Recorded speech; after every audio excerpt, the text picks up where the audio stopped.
Football ও প্রিয় দলের প্রতি গভীর ভালোবাসা থেকে নিজের চারতলা বাড়িটি আর্জেন্টিনার পতাকা রঙে রাঙিয়ে এলাকায় ব্যাপক সাড়া।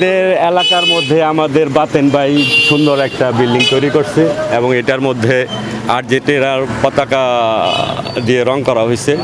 বাতেন ভাইকে অনেক অনেক ধন্যবাদ।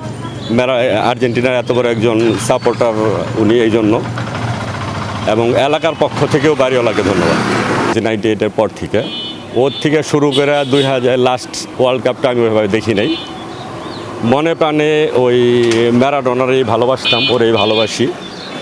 বিশেষ করে ম্যারাডোনার সাথে যে খেলতো ভেরন, এখন বর্তমানে আছে আমাদের মেসির আমি খুব শ্রদ্ধা করি, খুব সম্মান জানাই, খুব ভালো খেলোয়াড়। কেউ কেউ আর্জেন্টিনার পতাকা ছাদের উপরে উঠায়, কিন্তু অনেকে বিল্ডিংয়ের রং করে, যারা নাকি বিল্ডিংয়ের রং করে তারা আসলে আর্জেন্টিনার অনেক বড় ভক্ত।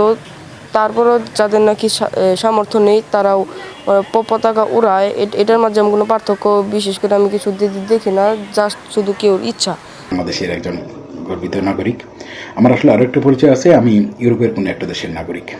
এই কথাটা এই কারণেই বললাম, কারণ আমাকে যারা অনেকে জিজ্ঞেস করেন আপনি এই দেশের নাগরিক হওয়া সত্ত্বেও আপনি কেন শুধু আর্জেন্টিনা সমর্থন করেন।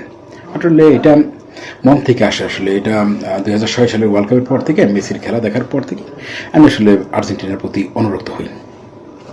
ইউরোপের বিভিন্ন দেশে বিভিন্ন সময়ে বিভিন্ন স্টেডিয়ামে, শুধু মেসির না, আমি আর্জেন্টিনার সকল খেলোয়াড়দেরই কম বেশি খেলা আমি ইউরোপের বিভিন্ন স্টেডিয়ামে দেখেছি, আলহামদুলিল্লাহ। অনেকেই প্রশ্ন করে থাকেন যে আর্জেন্টিনা বিশ্বকাপ জিতবে কিনা। আসলে এটা বলা মুশকিল, কারণ অনেক বড় বড় দল এখানে খেলে। এখন আপনি চাইলেই একটা দলকে চ্যাম্পিয়ন করাতে পারবেন না। আশা করি আর্জেন্টিনা ভালো খেলবে, না খেললে অসুবিধা নাই। আমার মনে হয় আর্জেন্টিনার কোনো সমর্থকই আশা করেন আর্জেন্টিনা বিশ্বকাপ জিতবে, আর সবাই আশা করে আমরা ভালো খেলবো, ভালো খেলে যা হয় খেলে যাক, প্রথম রাউন্ডে বাদ পড়ুক আর ফাইনালে চ্যাম্পিয়ন হোক, আমরা সব কিছুতেই খুশি আছি। তবে নিজের দল হারলে এটা স্বাভাবিকভাবেই একটু কষ্ট থাকে, আমাদের হয়তো কষ্ট পাবো, কিন্তু দিন শেষে আর্জেন্টিনা।